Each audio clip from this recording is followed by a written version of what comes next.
না না না না না না। কি হলো? আমি এই মইটা দরজা দিয়ে ঢোকাতে পারছি না কেন? কোথায় আটকাচ্ছে? চম্পা, এ চম্পা, এদিকে আয় না একটু। জানি তো তোর দ্বারা কিচ্ছু হবে না। এই সর দেখি, তুই কোনোদিনও একটা কাজও ঠিক করে করতে পেরেছিস? সেই আমাকেই আসতে হয়। তুই মইটাকে কাটছিস কেন?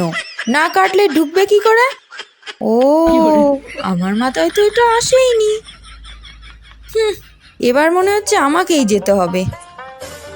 এই সর দেখি তোরা, তুই একটা গাবের ঢেকি আর তোর মাথায় গোবর ভরা। সর, দেখ আমি কিভাবে এই মইটাকে ওই পারে নিয়ে যাই। এইভাবে নিয়ে এই ছুঁড়ে দিলাম। দেখলি আমার গায়ে কত শক্তি? হ্যাঁ রে, ঠিক বলেছিস। হে ভগবান, আমি এই কোন পাগল ছাগলদের সাথে বাস করছি?